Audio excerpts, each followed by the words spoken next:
একটি কথা আমি আপনাদের কাছে বলবো, আল্লাহ কত মহান। বৈজ্ঞানিক দৃষ্টিভঙ্গি থেকে হিসাব করে আমি একটি মিনিটের জন্য আপনাদের কাছে আলোচনা করতে চলছি।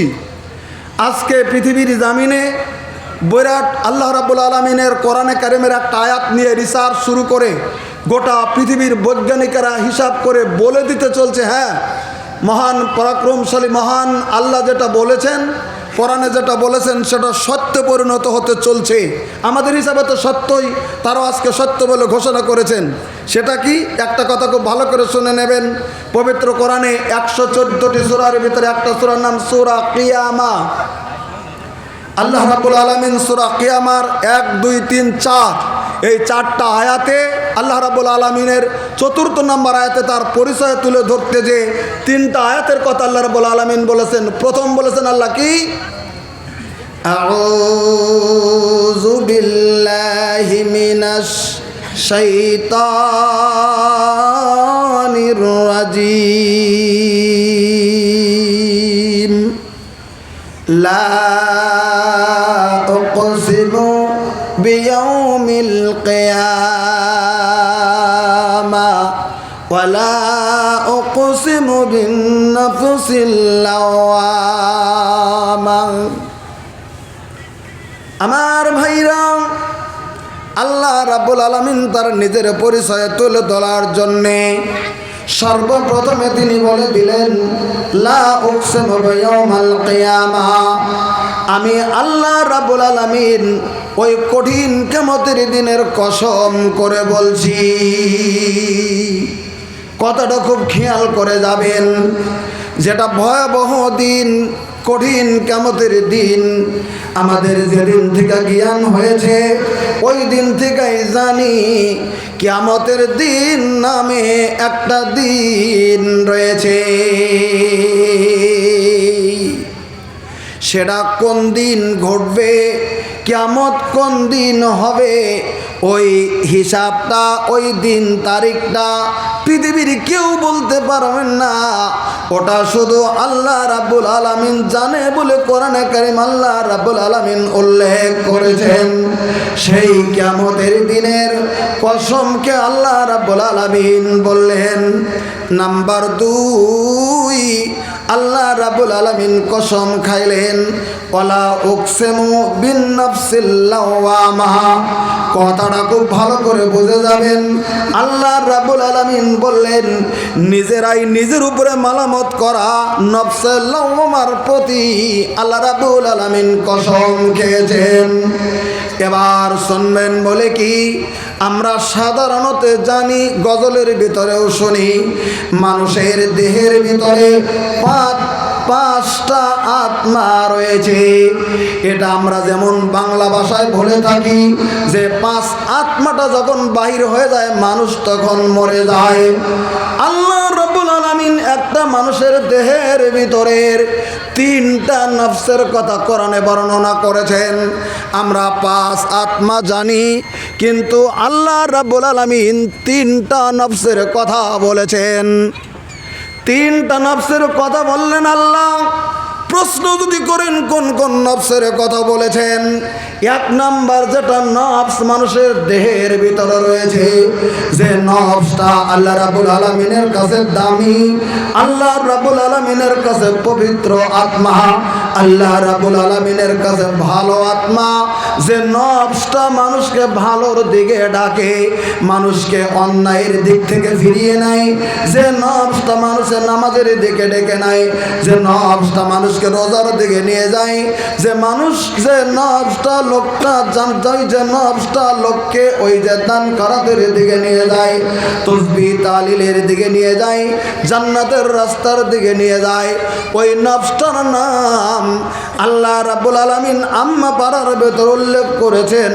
ওই নফসটার নাম হচ্ছে নফসে মুতমাইন্না।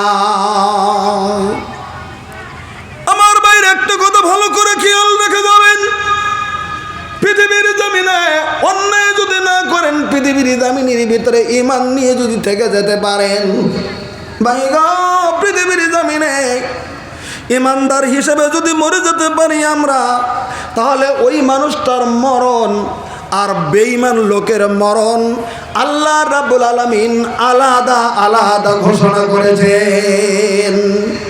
বলবেন এটা কেমন কথা? মরণ কি এক নয়?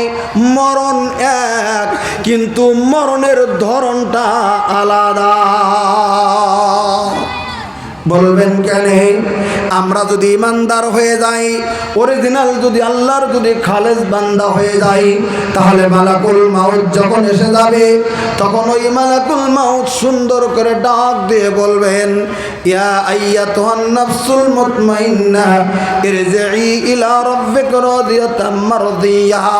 আল্লাহ রাব্বুল আলামিন বলে দিলেন, ওই যে মালাকুল মাউত ইমানদার মানুষের আত্মাকে ডাক দিয়ে দেবে, ওরে পবিত্র আত্মা, তুমি দেরি করো না রে নাফসে মুতমাইন্না, তুমি বেরিয়ে আসো ওই মহান প্রভুর দিকে, যে মহান প্রভু তোমার প্রতি 100% রাজি এবং খুশি রয়েছে। এটা হচ্ছে ইমানদারের ব্যাপার। বেঈমান যদি হয়ে যায়, তার কষ্টের উপর কষ্ট চলে যাবে, তার জানটা জামিনের ভেতরে বের হয়ে যাবেই। কারণ বেঈমানের নফস পৃথিবীর জমিনের ভিতরে থেকে বের হতে যাবে না, কষ্টের উপর কষ্ট তারা শুরু হয়ে যাবে পৃথিবীর জমিনে। আমি সেই বর্ণনা দিচ্ছি না, শুধু বলতেছিলাম আল্লাহ রাব্বুল আলামিন 3টা নফসের নাম আল্লাহ কোরআনে উল্লেখ করেছেন। যেটা ভালো নফস তার নাম নফসে মুতমাইন্না, যেটা খারাপ নফস ওই নফসের নাম হচ্ছে নফসে আম্মারা, যেটা মানুষকে খারাপের দিকে ডাকে, যেটা মানুষকে সুদের দিকে ডাকবে, যেটা মানুষকে ঘুষের দিকে ডাকবে, যেটা মানুষকে মাদক দ্রব্যর দিকে ডাকবে, যে নফসটা মানুষকে ওই মাদক দ্রব্যর দিকে ডেকে ডেকে ডেকে ডেকে নিয়ে যাবে, যে নফসটা মানুষকে গান বাদ্য বাজনার দিকে নিয়ে যাবে, যে নফসটা মহিলাদেরকে ব্যাপারতার দিকে নিয়ে যাবে, যে নফসটা মহিলাদেরকে বেহায়ার দিকে নিয়ে যাবে, যে নফসটা মহিলাকে বিভিন্ন রং তামসার দিকে নিয়ে যাবে, ওই নফসটার নাম হচ্ছে নফসে মুতমাইন্না, নফসে আম্মারা। 3 নম্বর যেটা নফস আমি কোরআনে কারিমে তেলাওয়াত করেছিলাম, ওই নফসের নাম আল্লাহ রাব্বুল আলামিন বললেন নফসে লাওয়ামা। হাদিসের ভিতরে তার বর্ণনা আছে, নফসে লাওয়ামা মিডিল পয়েন্টের ভিতরে থেকে যাচ্ছে। যখন ভালো বেশি নফসে মুতমাইন্নার জোর দিচ্ছে, তখন তার দিকে তিনি ঢাল খাচ্ছে। আবার যখন নফসে আম্মারা জোর দিচ্ছে, চেষ্টা করছে ভালোর দিকে থাকার, কিন্তু থাকতে যখন পারে না, তখন নফস আম্মারার দিকেই তিনিও ঢাল খেয়ে যায়। এই নফসটার নাম হচ্ছে নফসে লাওয়ামা। আল্লাহ রাব্বুল আলামিন নফসে লাওয়ামার কসম করে বললেন, রে পৃথিবীর মানুষ, পৃথিবীর জমিন থেকে তোমরা মরে যাও, পৃথিবীর জমিন থেকে মরে তোমরা কবরের ভিতরে যখন চলে যাও, তোমাদের দেহগুলি মাটির সঙ্গে মিশ্রিত হয়ে যায়। মাটি তোমাদের দেহগুলি খেয়ে দিয়েছে, তোমাদের দেহের কোনো চিহ্ন, 1 বিন্দু পরিমাণ চিহ্ন পৃথিবীর জমিনের ভিতরে থাকে না। কিন্তু তুমি জানে রাখো পৃথিবীর মানুষ রে, আমি আল্লাহ রাব্বুল আলামিন, আমার কি ক্ষমতা নাই যে তোমাদের এই অস্থি মজ্জাগুলিন একত্রিত করে জমা করে আমি তোমাদেরকে হাসরে ময়দানে সেদিন কবর থেকে আমি দাঁড় করিয়ে দেব? আমার কাছে ক্ষমতা রয়েছে। আল্লাহ বুঝিয়ে দিতেছে। 4 নম্বরে বলে দিলেন, বালা কাদিরিনা আলা আন নুসাউবিহা বানানা। এই আয়াতটা বলার জন্য আমি আপনাদের কাছে প্রথম থেকে আয়াতটা তুলে ধরেছিলাম। আল্লাহ রাব্বুল আলামিন বলে দিলেন, ওরে পৃথিবীর মানুষে তোমরা জেনে রাখো, আমি আল্লাহ রাব্বুল আলামিন কত বড় কারিগর, কত বড় ক্ষমতার মালিক, কত বড় আমি ওই ক্ষমতার আধার আমি রেখে দিয়েছি। আমি আল্লাহ তোমাদেরকে জানিয়ে দিলাম, তোমাদেরকে তো আমি বানাবো তো বানাবোই, মিলাবো তো মিলাবোই। তোমাদের প্রত্যেকটা মানুষের যেটা হাতের অগ্রভাগের হাতের যেটা সাফা, যেটা হাতের আঙ্গুলের দাগগুলিন রয়েছে, আমি আল্লাহ রাব্বুল আলামিন ওই হাতের অগ্রভাগের দাগগুলিন একবারে মিলিয়ে আমি আল্লাহ রাব্বুল আলামিন তোমাদেরকে দাঁড় করানোর ক্ষমতা আমার কাছে রয়েছে। আল্লাহ রাব্বুল আলামিন বুঝিয়ে দিতে চাইছেন, হাতের যে দাগগুলিন রয়েছে, এই কয়েকটা লক্ষ্য করে আজকে থেকে নয়, 200 বছর থেকে বড় বড় যে যারা দার্শনিক বৈজ্ঞানিক এরা রিসার্চ শুরু করে দিয়েছেন। আল্লাহ হাতের দাগের কথা পবিত্র কোরআনে বলে দিলেন। এই হাতের দাগের ভিতরে কি আছে যে আল্লাহ তাআলা তামাম বডির কোনো কথা না বলে হাতের আঙ্গুলের এই সাফার কথাটা বলে দিয়েছেন। আজকে আপনারা জানেন, আজ থেকে 200 বছর ধরে রিসার্চ করে গোটা পৃথিবীর মানুষের ভিতরে রিসার্চ চালিয়ে বৈজ্ঞানিকেরা দেখলো এই পৃথিবীর মানুষ আল্লাহ বানিয়েছেন আর মানুষের হাতের আঙ্গুল যে বানিয়েছেন আর আঙ্গুলের ভিতরে এই ছোট ছোট ছোট ছোট যে দাগগুলি রয়েছে, পৃথিবীর একটা মানুষের হাতের আঙ্গুলের দাগের সঙ্গে গোটা পৃথিবীতে দ্বিতীয় মানুষের হাতের আঙ্গুলের সাফার কোনো মিল নাই। লিল্লাহি তাকবীর। ইনি মহান সত্তা। বর্তমান বিশ্বে গত এই 2025 সালের আপনার হিসাব করে যদি বিশ্বের মানুষের হিসাব করা যায় তাহলে গোটা পৃথিবীর জমিনে 823 কোটি মানুষ, গোটা পৃথিবীর জমিনে 823 কোটি মানুষের হাতের ছাপা যদি বর্তমান ফিঙ্গার প্রিন্টে যদি দেওয়া যায়, ছোট থেকে শুরু করে একদম বুড়া পর্যন্ত একটা মানুষের হাতের আঙ্গুলের ছাপ গোটা পৃথিবীতে এখন পর্যন্ত একই বের হয়নি দ্বিতীয় মানুষ। একবার জোরে সুবহানাল্লাহ বলেন।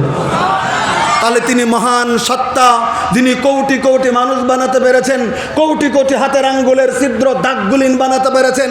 একজনের দাগের সঙ্গে যদি আর একজনের দাগের মিল নাই, ভারতবর্ষে আমরা কত মানুষ রয়েছি, আজকে আধার কার্ডে আমরা ফিঙ্গার প্রিন্ট দিয়েছি, একজনের ফিঙ্গার প্রিন্টের সঙ্গে বা আমরা যে আধা ইয়ার ভিতরে পাসপোর্ট বানাতে যে আমরা চোখ দিয়েছি, আঙ্গুল দিয়েছি, একজনের ছাপ্পার সঙ্গে আর একজনের ছাপ্পার পৃথিবীতে মিল নাই। বলেন কথাটা ঠিক কি নয়?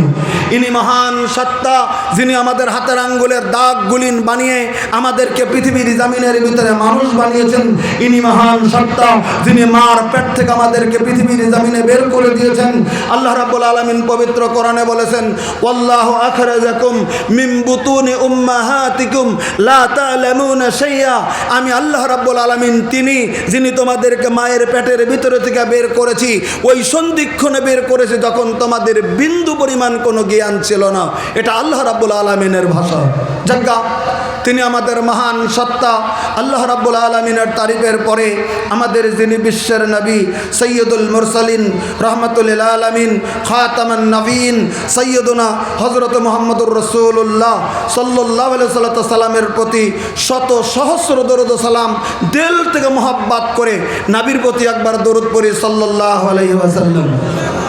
আমি নবীর আলোচনার বর্ণনা এগিয়ে যেতে চাবো না, শুধু আমি বলে দিতে চাবো খুতবায়ে মাসনুনায় কোরআনে কারিম থেকে একটি আয়াত একটি হাদিস তেলাওয়াত করেছিলাম, তার সারমর্ম দিকে সেই মসজিদের দুটি কথা বলে আপনাদের কাছ থেকে আমার বক্তব্য ইখতিতাম করার চেষ্টা করব। ওমা তৌফিকি ইল্লা বিল্লাহ। আল্লাহ রাব্বুল আলামিন পবিত্র কোরআনে 114টি সূরা নাজিল করেছেন। ওর ভিতরে একটা সূরার নাম সূরাতুজ জারিয়া, সূরা নাম্বার 51।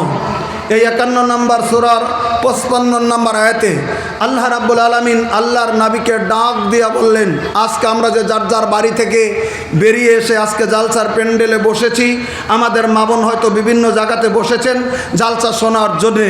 আল্লাহ রাব্বুল আলামিন কথাটা নবীকে বলে দিলেন, ওয়াজাক্কির, হ্যাঁ নবী আপনি নসিহত করুন, আপনি দিনের কথাগুলিন মানুষকে বলুন, আপনি দিনের কথাগুলিন মানুষকে বুঝিয়ে দিন, শরীয়তের কথাগুলিন মানুষকে বলে দিন, জান্নাতের কথাগুলিন মানুষকে বলে দিন, জাহান্নামের কথাগুলিন মানুষকে বলে দিন, কঠিন কিয়ামতের দিনের কথা বলেন, কবরের আযাবের কথা বলেন, কবরের অবস্থার কথা বলেন, এগুলিন কথা আপনি মানুষের কানে কানে কানে কানে পৌঁছে দিন। একটা শব্দ দিয়ে আল্লাহ নবীকে বুঝিয়ে দিয়েছেন, ওয়াজাক্কির, আপনি নসিহত করুন। এবার সত্যি যদি নবী নসিহত করেন কি ফায়দাটা হবে? আল্লাহ বলে দিলেন, ফাইন্না যিকরা, আপনার নসিহতে তানফাউল মুমিনিন, পৃথিবীর জমিনে মুমিন যারা, পৃথিবীর জমিনে যারা ঈমানদার, অবশ্যই আপনার নসিহতে তারা কামিয়াবি হয়ে জান্নাতি হবে। একটাবার সুবহানাল্লাহ বলি আমরা। আর মুমিন, আমরা আল্লাহর প্রতি ঈমান এনেছি, তাহলে নসিহতে অবশ্যই মুমিনরা কামিয়াবি হবে, মুমিনরা জান্নাতি হবে। একথা আল্লাহ রাব্বুল আলামিন ঘোষণা করেছেন পবিত্র কোরআনে। উদাহরণ দিচ্ছি মুমিনরা কেমন করে ফায়দামন্দ হবে, একটা উদাহরণ শুধু। যেমন ধরে নেন, আমল আমরা করি আগে থেকেই জানি, কিন্তু মধ্যে মধ্যে মধ্যে মধ্যে যেমন মনে থেকে হারিয়ে যায়। আমাদের উস্তাদগণ আছে এখানে, উচ্চ সমতুল্য মুরব্বীগণ আছেন, সব সময় আপনাদেরকে মসজিদের ভিতরে জানিয়ে দিচ্ছে। তবে তবু আমি বলে দিতে চাইছি, একটা হাদিস বলছি, খেয়াল রাখুন, যদি আমলটা করা যায় লাভটা কত হয়ে যাবে। আজকে যেমন আমরা বসে আছি, আল্লাহ রাব্বুল আলামিনের নবী, ঘটনাটা জোহরের না আসরের সময় নির্ধারণ করা হয়নি, মাগরিবের না এশার তাও বলা হয়নি।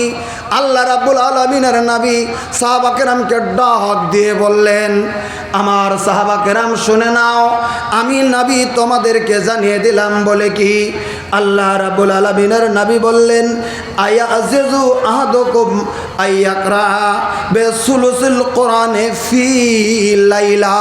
হাদিসটা বুখারী শরীফে ইমাম বুখারী রাহমাতুল্লাহ আলাইহি হাদিসটা এনেছেন, হাদিসটা সহিহ।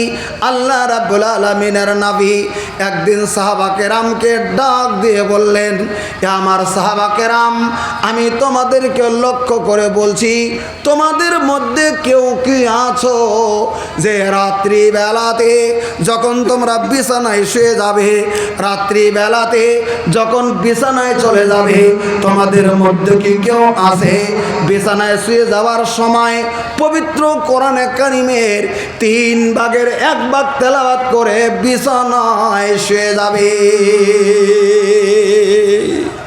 কোরআনের কয় ভাগের 1 ভাগ?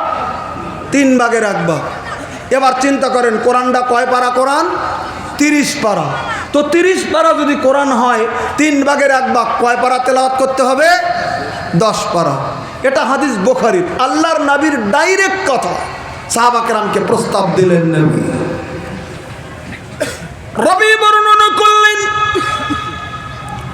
আল্লাহ রাব্বুল আলামিনের নবী যখন প্রস্তাবটা দিলেন, সব সাহাবা কেরাম আল্লাহ রাব্বুল আলামিনের নবীর দিকে চেয়ে আছেন। রবি বলতেছেন, বলে কি গো, সারাদিন মানুষ কাজ করে, তারপরে সন্ধ্যাবেলা বাড়িতে আসে, আবার হয়তো এশারের নামাজ পড়ার পরে বাড়িতে চলে যায়, খাবার দাবারের ব্যাপারটা থেকে যায়, তারপরে বিছানায় শুয়ে যাবে। সারাদিন পরিশ্রমের মানুষ কেমন করে এশারের নামাজের পরে বিছানার শোয়ার সময় 10 পারা কোরআন তেলাওয়াত করবে?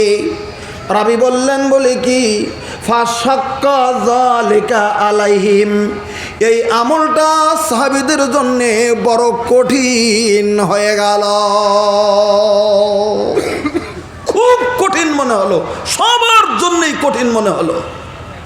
কারণ রাত্রিবেলায় 10 পারা কোরআন শরীফ তেলাওয়াত সাহাবীদের জন্য কঠিন যখন হয়ে যায়, ফাকালু, তখন সমস্ত সাহাবা কেরাম মিলে আল্লাহ রাব্বুল আলামিনের নবীকে তখন বললেন, ইয়া রাসূলুল্লাহ, আইয়ুনা ইউতিকু ইয়া রাসূলুল্লাহ যালিকা ইয়া রাসূলুল্লাহ। ওগো আল্লাহ রাব্বুল আলামিনের নবী, এটা কার জন্য সম্ভব হবে গো নবী? এটা কারোই জন্য সম্ভব হবে না যে প্রত্যেকটা দিনে বাড়িতে কাজ করার পরে সন্ধ্যাবেলা বাড়িতে এসে আবার 10 পারা কোরআনটা তেলাওয়াত করবে। এটা সম্ভব হবে না হুজুর। আল্লাহ রাব্বুল আলামিনের নবীর কাছে যখন রিপোর্টটা দিয়ে দিলেন, আল্লাহ রাব্বুল আলামিনের নবী তখন বললেন, সাহাবীরা শুনে নাও, আমি নবী তোমাদেরকে জানিয়ে দিলাম। বলে কি? ফাকালা কুল হুয়াল্লাহু আহাদ আল্লাহুস সামাদ বিসুলুসিল কোরআন।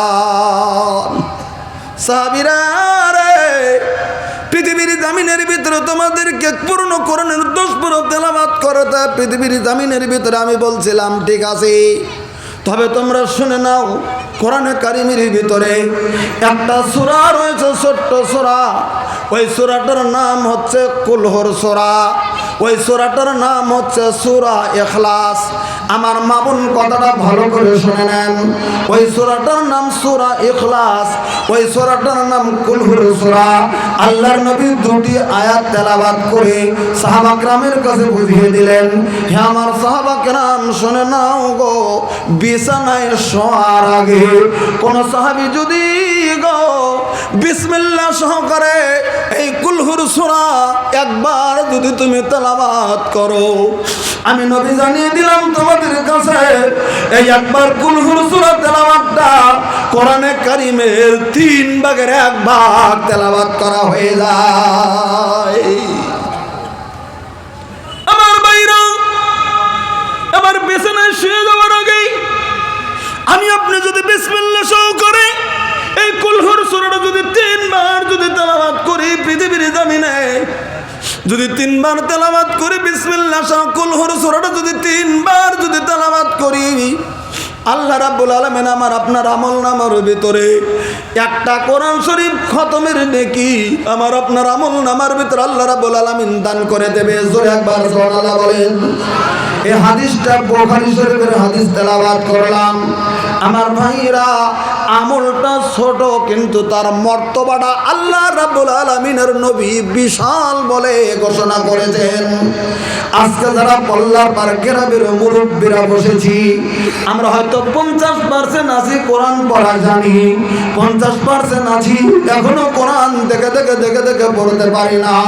তাহলে বিছানায় যখন শুয়ে যাব আমরা যদি মনে মনে মনে মনে ভেবে নেই যদি আমলটা করব, অন্তত প্রত্যেক রাতে একবার যদি না পারেন সপ্তাহে একটা রাত্রিতে আমল করেন, সপ্তাহে যদি না পারেন মাসে একটা রাত্রি করেন, মাসে যদি না করেন ভাই গো অন্তত বছরে একটা রাত্রি কুল হুর সূরা বিসমিল্লাহ সহকারে 3 বার তেলাওয়াত করে বিছানার ভিতরে শুয়ে যান।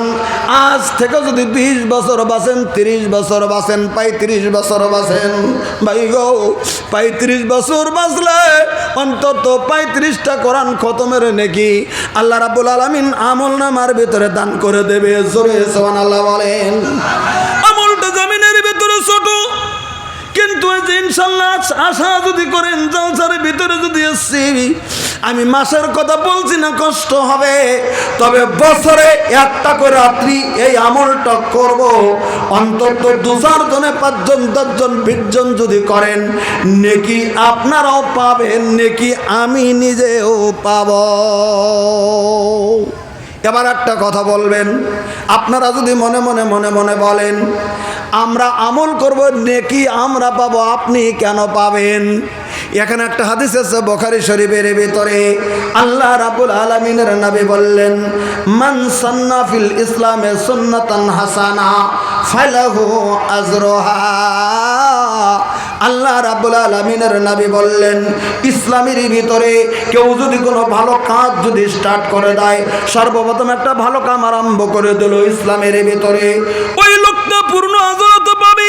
আর ওই লোকটার দেখা দেখে পৃথিবীর জমিনে যত মানুষ ভালো আমল করবে আল্লাহ রাব্বুল আলামিনের নবী বলেন ওই প্রথম ব্যক্তি যে করে বা দেখিয়ে দিল বলে দিল গো, ওই লোকটার বলার জন্যে যত মানুষ আমল করবে 1 গুণ নেকি আল্লাহ তাআলা ওই প্রথম ব্যক্তি কোহানেওয়ালা বা করনেওয়ালার আমল নামার ভিতর আল্লাহ রাব্বুল আলামিন দান করে দেবে।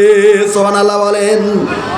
অমন করে একটা খারাপ কাজ যদি সমাজে স্টার্ট করে দেন, আমান সান্নাফিল ইসলামে সাইয়া হাসান সাইয়া আল্লাহ সুন্নাতান সাইয়া, আল্লাহ রাব্বুল আলামিন নবী সাল্লাল্লাহু বলে দিলেন কেমন করে পৃথিবীর জমিনে কেউ যদি কোনো খারাপ আমল শিক্ষা দিয়ে দিল, খারাপ কাজ সমাজ স্টার্ট করে দিল, খারাপ একটা আমল স্টার্ট করে দিল, যেমন ধরে নেন মেসাল তুলনা করে বলছি, পল্লার পার গ্রামে যেমন মদ ভাঙ ছিল না, হঠাৎ করে কোনো যুবক যদি প্রথম শুরু করে দিল, আরো যদি আর পার্টিকে ডেকে আনলো, ও যদি শুরু করে দিল, পল্লার পার গ্রামে সুদের ব্যবসা ছিল না, হঠাৎ করে যদি একজন দাঁড়িয়ে গেল করলো, আমিও করছি তুইও কর, ওরা দেখা দেখে আরেকজন করে আরেকজন করলো।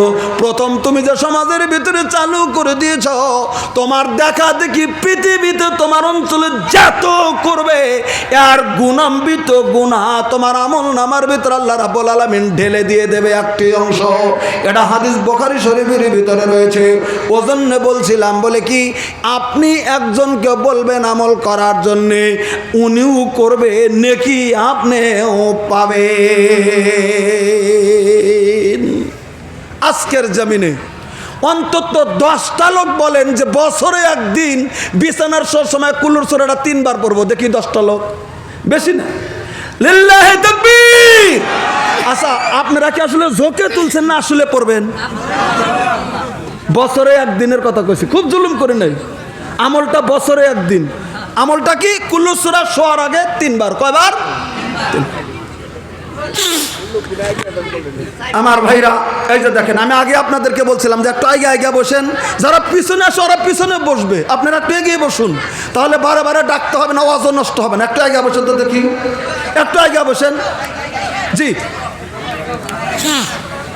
একটু আগে আসেন, এখনই আসেন, 2 মিনিটের মধ্যে আসেন, পরে আর জানি ঝামেলা নয়। আসেন, একটু আগে আসেন। জি, একটু আগে বসেন, পিছনে জায়গা হয় না, একটু আগে বসেন। জি, আগান। হ্যাঁ, এই আগানের ফাঁকে ফাঁকে আমি একটা পদ্য বলে নিচ্ছি। ফাঁকা আগে আসে, আগে বলতে বলতে আমি বলবো।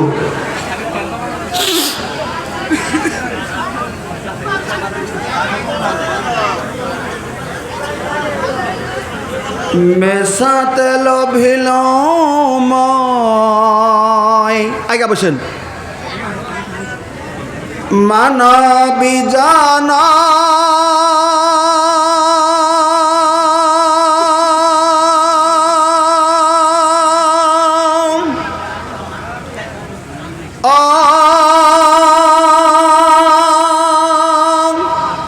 দুনিয়াদারি আল্লাহর কাখলই গলে কি লই যাবি, লকি লই যাবি। মেসাত লবেল ময় মানবী জানা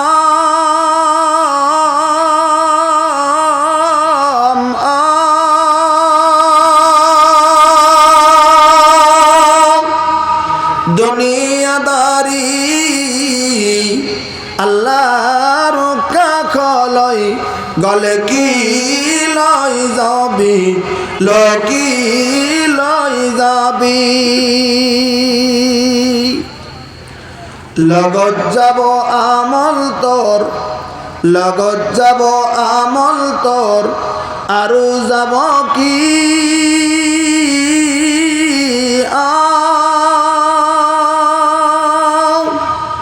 যেদিন মরিবি তই হিদিন বুঝিবি রে, হিদিন বুঝিবি।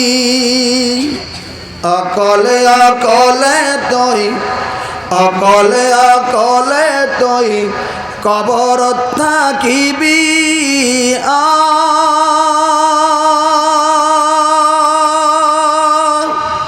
দুনিয়াদারি আল্লাহর কাখলই গলে কি লই যাবি, লকি লই যাবি।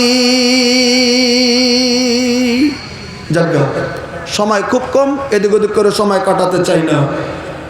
আমি বলছিলাম, তাহলে আল্লাহ রাব্বুল আলামিন বললেন, নবী আপনার নসিহত করুন পৃথিবীর মধ্যে।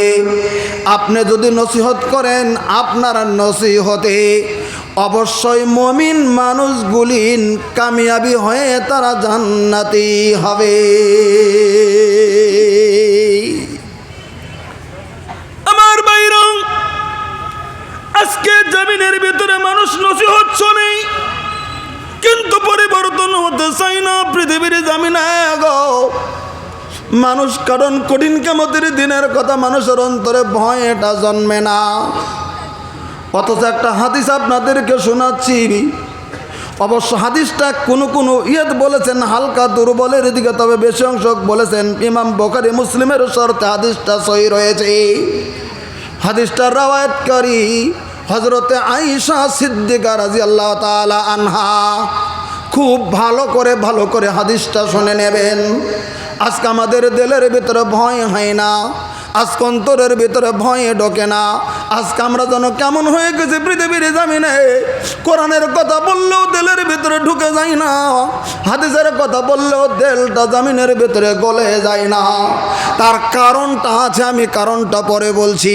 তবে আমি কথাটা আগে বলে নিচ্ছি। রাবি হযরতে আয়েশা রাদিয়াল্লাহু তাআলা আনহা উনি নিজে বর্ণনা করেছেন, ওয়ান আয়েশা রাদিয়াল্লাহু আনহা আন্নাহা যাকারাতিন নারা ফাবাকাত। হাদিসটা আবু দাউদ শরীফের ভিতরে আনা হয়েছে। মুস্তাদরাক হাকিম হাদিসটা সহিহ বলেছেন। ওই হাদিসটার ভিতরে বলা আছে হযরত আয়েশা সিদ্দিকা রাদিয়াল্লাহু তাআলা আনহা, যিনি আল্লাহ রাব্বুল আলামিনের নবীর স্ত্রী, যিনি ছিলেন পৃথিবীর জামিনে হযরত আবু বকর সিদ্দিক রাদিয়াল্লাহু তাআলা আনহুর যিনি কন্যা, তার নাম হচ্ছে হযরতে আয়েশা সিদ্দিকা রাদিয়াল্লাহু তাআলা আনহা। আপনারা নামটা শুনছেন না শোনেন নাই? শুনছেন, সবাই আয়েশার নাম শুনেছেন। কারণ হযরত আয়েশার কথাটা হাদিসের ভিতরে বারবার করে উল্লেখ করেছেন। হাদিস যত রওয়ায়াত করেছেন পৃথিবীর জমিনে, 1 নম্বরে হযরত আবু হুরায়রা আর 2 নম্বরে হযরতে আয়েশা। ওজন্য হাজার বার আয়েশার নাম আমরা শুনে থাকি। এই আয়েশা নিজে হাদিসটি রওয়ায়াত করে বলেছেন বলে কি, যার জান্নাতের সার্টিফিকেট আল্লাহ রাব্বুল আলামিন পৃথিবীর জমিনের ভিতরে দিয়ে দিয়েছেন, যিনি ছিলেন নবীর স্ত্রী পৃথিবীর জমিনে, নবীর স্ত্রী উম্মাহাতুল মুমিনিন, যাদের জান্নাতের সার্টিফিকেট আল্লাহ রাব্বুল আলামিন দেওয়ার পরেও হযরত আয়েশা কেমন ভয় করেছেন পৃথিবীর জমিনে। হযরত আয়েশা বলেন আন্নাহা যাকারাতিন নারা ফাবাকাত। আল্লাহ রাব্বুল আলামিনের নবীর যেটা মসজিদে নববী ছিল, মসজিদে নববীর সাইডের দরজা দিয়ে যে প্রথম রুমটা ছিল নবীর, ওই রুমের ভিতরে হযরত আয়েশা থাকতেন। ওটাই ছিল আয়েশার রুম। মসজিদের ভিতর দরজা দিয়ে যেটা রুমের ভিতরে ঢুকে আয়েশার রুমে আল্লাহ রাব্বুল আলামিনের নবী ঢুকতেন। এখনো যেখানে আল্লাহ রাব্বুল আলামিনের নবীর যেখানে কবর রয়েছে, যে জায়গায় হযরত আবু বকরের কবর রয়েছে, যে জায়গায় হযরত ওমর ফারুক রাদিয়াল্লাহু তাআলা আনহুর কবরটা রয়েছে, যারা হজে গেছেন, যারা উমরাতে গেছেন, ওই জায়গাটা হচ্ছে হযরত আয়েশা সিদ্দিকা রাদিয়াল্লাহু তাআলা আনহার হুজরা, বা হযরত আয়েশার ছিল সেটা রুম। আল্লাহ রাব্বুল আলামিনের নবী বাড়িতে নাই, হয়তো মসজিদে নববীতে আছে বা কোথাও আছে। হযরত আয়েশা রুমের ভিতরে বসে আছে, কোরআন পড়তেছে, সহিফা পড়তেছে। হঠাৎ করে কোরআনে কারিমের ভিতরকার জাহান্নামের কিছুগুলি আয়াত ওনার চোখের সম্মুখে চলে এসেছে। আজকে আমরা জাহান্নামের আয়াত শোনার পরেও আমাদের চোখের তো কুনুস্কুন নরম হয় না, কলিজাটাও জমিনের ভিতরে নরম হয় না, অন্তরটাও নরম হয় না। অত হযরত আয়েশার মতো মহিলা জাহান্নামের আগুনের কথা মনে করে ওই রুমের ভিতরে হিক হিক করে কান্না শুরু করে দিচ্ছে। রুমের ভিতরে কান্নার আওয়াজ হচ্ছে। আল্লাহ রাব্বুল আলামিনের নবী বাহির থেকে রুমের ভিতরে ঢুকেছেন। রুমের ভিতরে ঢুকে দেখতেছেন হযরত আয়েশা হিক হিক করে রুমের ভিতরে কান্না শুরু করে দিয়েছেন। আল্লাহ রাব্বুল আলামিনের নবী তার দরদের স্ত্রীর কান্না দেখে নিয়ে ওই মুহূর্তে বিশ্বর নবী আয়েশাকে একটা প্রশ্ন করলেন, আয়েশা গো, এই সন্ধিক্ষণে তুমি কান্না করছো, কি হয়েছে তোমার? তোমাকে কেউ গাল পারেছে নাকি? তোমাকে কেউ দুঃখ দিয়েছে নাকি? তোমাকে কেউ আঘাত দিয়েছে নাকি? তোমাকে কেউ মারছে নাকি? তোমার কোনো অসুবিধা হয়েছে নাকি? তুমি কেন রুমের ভিতরে এমন করে কাঁদছো? আমি তোমার স্বামী, তোমার কাছে রিপোর্ট চাচ্ছি, আমার কাছে তুমি তোমার রিপোর্টটা দিয়ে দাও। হাদিস খুলুন, বেরিয়ে যাবে হযরত আয়েশা সিদ্দিকা রাদিয়াল্লাহু তাআলা আনহা তখন বিশ্ব নবী তার স্বামীর কাছে রিপোর্টটা দিচ্ছেন। নবী গো, ও আমার দরদের স্বামী আমার, না না না না না, আমাকে কেউ আঘাত করে নাই, আমাকে কেউ মেরে দেয় নাই, আমাকে কেউ দুঃখ দেয় নাই, বলে তাহলে কাঁদছো কেন? তখন আয়েশা সিদ্দিকা রাদিয়াল্লাহু তাআলা আনহা বললেন, ফাযাকারতুন নারা ওয়া বাকাইতু ইয়া রাসূলুল্লাহ, আমি কোরআনে কারিমের আয়াতগুলি পড়তে শুরু করে দিয়েছিলাম। হঠাৎ করে জাহান্নামের আয়াতগুলি আমার চোখের সম্মুখে যখন পৌঁছে যায়, জাহান্নামের আগুনের কথা মনে করে চোখের পানি রাখতে পারিনি গো দরদ নবী আমার। আমি তখন কান্না ধরে রাখতে পারিনি। আমার ওই জাহান্নামের আগুনের কথা মনে করে আমার কলিজা থেকে কান্নার আওয়াজটা বের হতে শুরু হয়ে গেছে। হুজুর গো আজ কত আমি রুমের ভিতরে, আমি আপনার স্ত্রী রুমের ভিতরে কান্না করতেছি জাহান্নামের আগুনের ভয়ে। হুজুর গো আপনি আমাকে জিজ্ঞাসা করেন আয়েশা তোমার কি হয়েছে, একটা প্রশ্ন এবার আপনার কাছে আমি করতেছি, হুজুর আপনি উত্তরটা দিয়ে দিবেন বলে কি। তখন হযরত আয়েশা একটা উল্টো প্রশ্ন করে দিলেন, ফাহাল তাজকুরুনা আহলিকুম ইয়াউমাল কিয়ামা।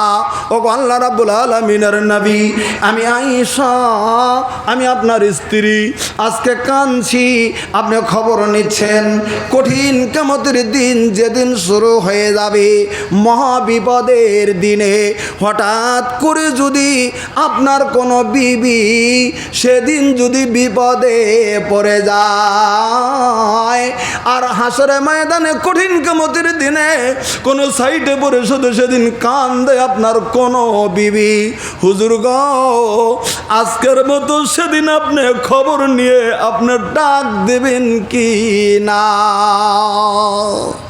ফাহাল তাজকুরুনা আহলিকুম ইয়াউমাল কিয়ামা, আপনি কি কঠিন কিয়ামতের দিন আজকের মতো খবর আপনি নেবেন, সেদিনও কি আপনি মনে করবেন, আমাদের কথা আপনার মনে থাকবে, খেয়াল থাকবে কি সেদিনকে আমাদের কথা আপনি খেয়াল করে এগিয়ে যাবেন? প্রশ্নটা ছিল হযরত আয়েশা। হাদিসের মাহফুম থেকে বোঝা যায় আল্লাহ রাব্বুল আলামিনের নবী বুঝিয়ে দিয়েছিলেন, ওরে হযরত আয়েশা তুমি কোন প্রশ্ন করলে, পৃথিবীর জমিনের ভিতরে তুমি কোন প্রশ্ন করলে রে আয়েশা? তুমি আজকে প্রশ্ন করেছো কঠিন কিয়ামতের দিন, আমি নবী তোমাদের খবর নেব কি নেব না? আমি আখেরি নবী যে গো, কঠিন কিয়ামতের দিন শুধু তোমরা নয় গো, আমার সমস্ত উম্মতের খবর আমি সমস্ত মুহূর্তেই রাখবো। জোরে একবার সুবহানাল্লাহ বলেন। ওরা তো বুখারী শরীফের 2য় খণ্ড হাদিস আছে, এখানে হুজুরের আছে, জিজ্ঞাসা করে দেখেন।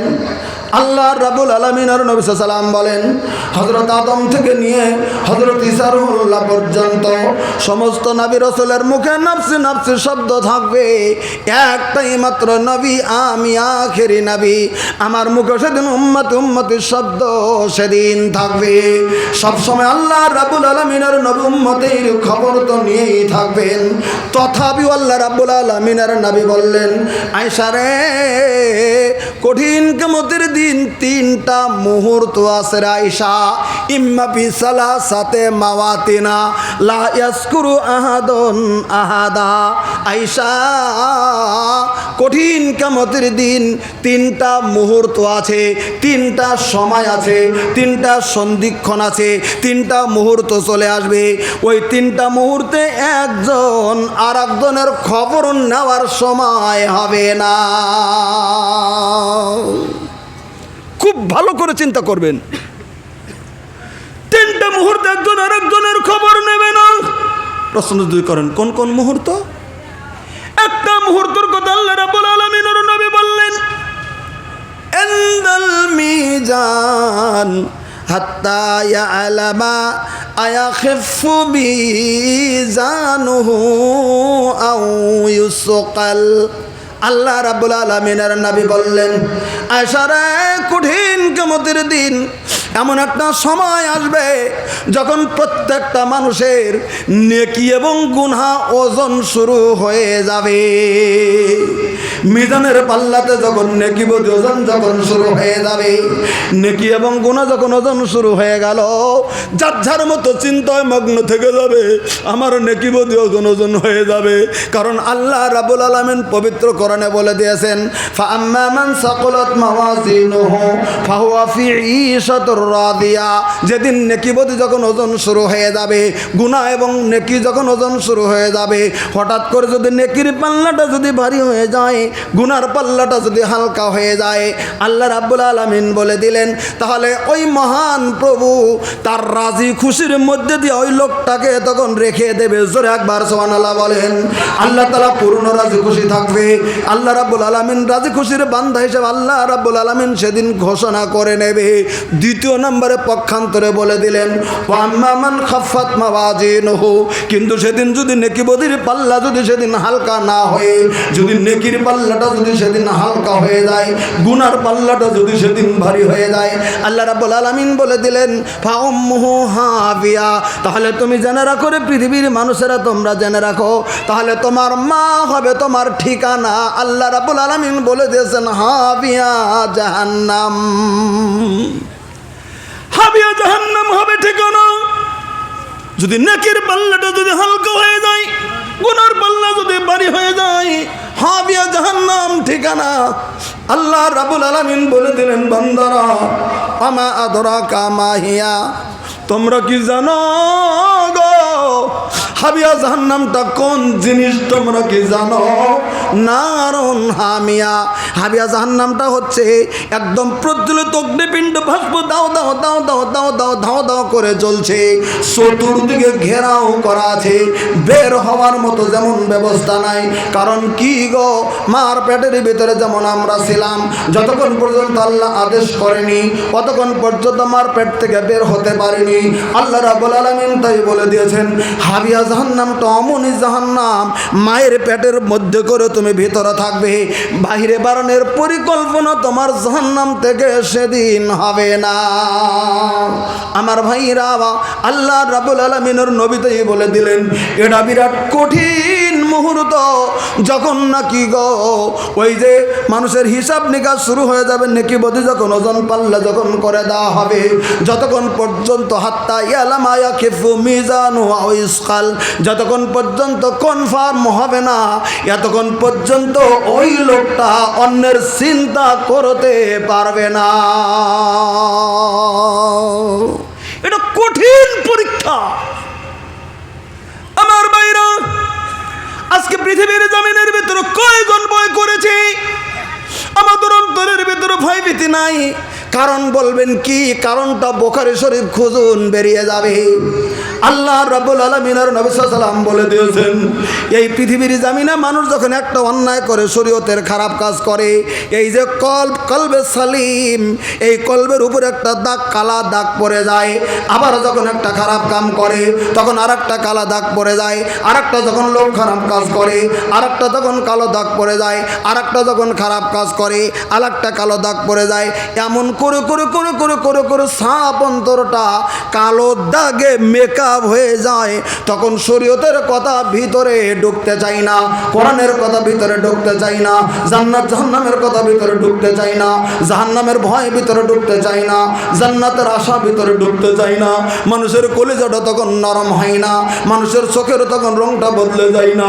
কিন্তু সাহাবা কেরাম যখন নাচ শুনেছেন, আল্লাহ রাব্বুল আলামিনের নবী যখন নাচ করতেন, সাহাবা কেরাম জাহান্নামের ভয়ে চোখের পানি পৃথিবীর ভিতরে জার জার জার জার করে ছেড়ে দিয়েছে। একটা হাদিস বলে শেষের দিকে যাচ্ছে, আল্লাহ রাব্বুল আলামিনের নবী তাই বলেন আমার সাহাবা কেরাম শোনো, ইন্না হাযিহিল কুলুবা তাসদা, আমি আল্লাহ রাব্বুল আলামিনের নবী তোমাদেরকে জানিয়ে দিলাম এই যে মানুষের অন্তর, মানুষের কলব, এই মানুষের কলবটা প্রত্যেকটা মানুষের কলবের ভিতরে জম পড়ে যায়, মরিচা পড়ে যায়। কামা ইয়াসতাউল হাদিদু ইযা সাবাল মা, যেমন করে পৃথিবীর জামিনে একজনের অন্তরের ভিতরে যেমন একটা লোহা পানির সঙ্গে মিশ্রিত হওয়ার পরে ওটা যখন টানে রেখে দেবেন একাই দেখবেন মামর ধরে যাবে। আল্লাহ রাব্বুল আলামিনের নবী বললেন তোমাদের যখন দিলটা যখন শুরু হয়ে গেছে পৃথিবীর জামিনে, তাই প্রত্যেকটা কলবের ভিতরে জম লেগে যায়। সাহাবা কেরাম হয়রান হয়ে গেল খুবই, হায় হায় আমাদের কলবের ভিতরে দাগ যদি পড়ে যায় কেমন করে বাঁচবো? আল্লাহ রাব্বুল আলামিনের নবীকে প্রশ্ন করলেন হুজুর গো, এই কলবের দাগটা কেমন করে আমরা সারিয়ে দেব? কোনো কি মেডিসিন আছে, কোনো কি আমল আছে নাকি দরদের? আল্লাহ রাব্বুল আলামিনের নবী গো, আল্লাহ রাব্বুল আলামিনের নবী তখন বলে দিলেন দুটি ঔষধ আছে, দুটি মেডিসিন আছে, আমল যদি করতে পারেন তাহলে দিলের মরিচাটা ছেড়ে যাবে। এক নাম্বার মেডিসিন দিলেন আল্লাহ রাব্বুল আলামিনের নবী কাসরাত জিক্রিল মাউত। পৃথিবীর জমিনে তোমার দাদা ইন্তেকাল করে কবরে শায়িত হয়ে গেছে, তোমার দাদি ইন্তেকাল করে কবরে চলে গেল, তোমার নানা নানি কবরের ভিতরে, তোমার দরদিনী বাবা, দরদিনী মা, দরদের বাবা কবরের ভিতরে। এবার আমি আপনার সিরিয়াল ওই কবরের ভিতরে কোন দিন যাব? এই মরণের কথাটা বেশি বেশি বেশি বেশি করে স্মরণ করে মাবুদের দরবারে হাত দুটি তুলে দিয়ে তুমি চোখের পানি ছেড়ে দিয়ে তুমি রোদন করে মান মাবুদের দরবারে তুমি কাঁদতে শুরু করে দাও। পৃথিবীর জমিনে যদি তুমি মরণের কথা স্মরণ করে মহান মাবুদের কাছে যদি তুমি দোয়া করো, মাবুদ কোন দিন মরবো জানি না, আমাকে তুমি মরণের কথা তুমি আমাকে স্মরণ করিয়ে দিয়ে তুমি আমাকে পৃথিবীর জামিনের ভিতরে গুনাহ থেকে তুমি পবিত্র করে দাও। মরণের কথা যত স্মরণ করবেন কলিজার ওই মরিচাটা আল্লাহ রাব্বুল আলামিন তত একটা একটা একটা একটা করে ঘুষিয়ে দিয়ে ওই কলিজাটা পবিত্র কলিজা বানিয়ে দেবেন। জোরে একবার সুবহানাল্লাহ বলেন। এটা 1 নাম্বার মেডিসিন। 2 নাম্বার মেডিসিন আল্লাহ রাব্বুল আলামিনের নবী দিলেন ওয়া তিলাওয়াতিল কোরআন। তোমাদের বাড়িতে কোরআন শরীফ যদি আছে তোমরা যত কোরআন তেলাওয়াত করবে তত তোমাদের দিলের মরিচাটা আল্লাহ রাব্বুল আলামিন তোমাদেরকে ছাড়িয়ে দেবে। কোরআন বেশি বেশি বেশি বেশি করে তেলাওয়াত করুন, কোরআন বেশি বেশি করে স্টাডি করুন, দিলটা ইসলামের দিকে ঝুঁকে পড়ে যাবে। আল্লাহ আপনাকে দিলটা ইসলামের দিকে ঝুঁকিয়ে দেবে। এটা আল্লাহ রাব্বুল আলামিনের নবীজির হাদিস, সহিহ হাদিস আপনাদের কাছে বললাম। তবে হাদিস পালন করি কতটুকু পৃথিবীর জমিনে? আল্লাহ রাব্বুল আলামিনের নবী মদিনাতুল মুনাওয়ারাতে, আল্লাহ রাব্বুল আলামিনের নবী মসজিদে নববীর সম্মুখে আছে। বুখারী শরীফের হাদিস কিতাবুল জানাইজ হাদিসটা আছে। হঠাৎ করে ওই সন্ধিক্ষণে একজন জওয়ান সাহাবী আল্লাহ রাব্বুল আলামিনের নবীর কাছে চলে এসেছেন, এসে বলতেছে ইয়া রাসূলুল্লাহ, ও আল্লাহ রাব্বুল আলামিনের নবী, আমার মা পৃথিবীতে ভালো ছিল। নিজের মার কথা নিজেই বলছেন। আমার মা খুব ভালো ছিল, আমার মা নামাজি ছিল, আমার মা পরহেজগার ছিল, আমার মা দানকারিণী ছিল। এই রিপোর্টগুলি মার কাছে নিজে দিয়ে দিয়ে মার কথা নিজে দিয়ে দিচ্ছে আল্লাহ রাব্বুল আলামিনের নবীজির কাছে। রিপোর্ট বলার পরে ওই সাহাবীটা বললেন, হুজুর একটা কথা বলার জন্যে আমি আপনার কাছে চলে এসেছি। আচ্ছা ঠিক আছে তুমি বলো। তখন সাহাবী বললেন, ইন্না উম্মি ইবতুলিতাত নাফসুহা, হুজুর গো আমার মা হঠাৎ করে হার্ট অ্যাটাক হয়ে হঠাৎ করে আমার মা মারা গেল। আমার মা মরে গেল গো নবী, আমার মা যদি মরে গেল, হার্ট অ্যাটাক হয়ে মারা গেছে, আমি আমার মা মরে যাওয়ার পরে আমার মাকে আমি গোসল দিয়ে কাফন করে আমি দাফন করে দিয়েছি গো নবী। তবে আপনার কাছে আমি মার রিপোর্টটা দিতে চাই। বলে কি? বলো আযুন্নুহা লাউ তাকাল্লামাত লাতা সাদ্দাকাত। আমার মা যদি কথা বলতে পারতেন, হঠাৎ করে হার্ট অ্যাটাক হয়ে যদি জবান বন্ধ হয়ে মারা না যেতেন আমার মা যদি কথা বলতে পারতেন, আমার সঙ্গে যদি কথা বলতে পারতেন, 1-2 ঘন্টা যদি থাকতে পারতো মা আমার, একটা দিন যদি কথা বলার মতো অবস্থায় যদি থাকতো মারা যাওয়ার আগে, ও আযুন্নুহা আমার ধারণা আমি 100% জানি গো নবী, লাউ তাকাল্লামাত লাতা সাদ্দাকাত, আমার মা পৃথিবীর জমিনে অজস্র দান খয়রাত করে যেত গো নবী।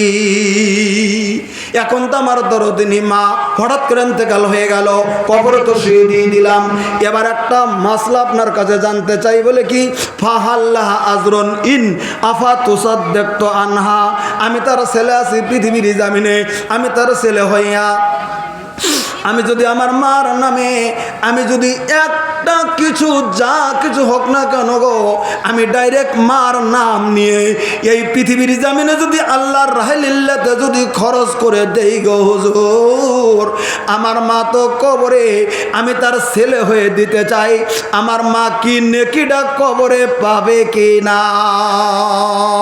এই প্রশ্নটা যখন করলেন, হাদিসটা বুখারী শরীফের জবাবটা এসে আল্লাহ রাব্বুল আলামিনের নবী বললেন, ওরে যুবক ছেলে রে, আমি তোমাকে জানিয়ে দিলাম তোমার মা মরে গেছে, খয়রাত করতে পারেনি, হঠাৎ করে তোমার মা মারা গেছে, তুমি তার ছেলে আছো জমিনে, তুমি তার ছেলে হয়ে তুমি মার জন্য যদি কিছু দাও গো, তোমার মার নাম ধরে যদি কিছু দান করো পৃথিবীর জমিনে, আমি নবী তোমাকে বলে দিলাম এই নেকিটা অবশ্যই তোমার মা কবরে পেয়ে যাবে। নারায়ে তাকবীর। আমার ভাইরা, পৃথিবীর জমিনের ভেতরে আমার দরদিনী বাবা, আমার দরদিনী মা পৃথিবীর জমিনের ভিতরে আমাদেরকে মানুষ করেছে পৃথিবীর জমিনে। বাবার মতো দরদি পৃথিবীর জমিনের ভিতরে কেউ নাই, মার মতো দরদিনী পৃথিবীর জমিনের ভিতরে কেউ নাই। আমাদের মুখস্থ আছে আমাদের দরদের বাবা পৃথিবীর জমিনে আমাদেরকে কত আদর করেছে।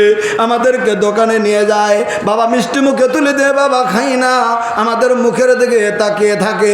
আমাদের দরদিনী মা গো, মার কোলে পেশাব করে দিয়েছি জমিনের ভিতরে, মা আমাদেরকে ফেলে দেয় নাই। মার কোলে পায়খানা করেছি, মা জমিনের ভিতরে ফেলে দেয় নাই। দরদিনী মা গো, মার পেটের ভিতরে লাথি মেরেছিলাম, মা পৃথিবীর জমিনে কোনোদিন অধৈর্য হয় নাই। এটা 100% মুরব্বীরা জানেন। ওই দরদিনী মা পৃথিবীর জমিনে তার কলিজাটা আল্লাহ রাব্বুল আলামিন কি দিয়ে বানিয়ে দিয়েছেন। ছেলের যদি অসুখ হয়ে যায় গো, মার চোখের ঘুম পৃথিবীর জমিনের ভিতরে হারাম হয়ে যায়। এই হচ্ছে পৃথিবীর জমিনের ভিতরে দরদিনী মা।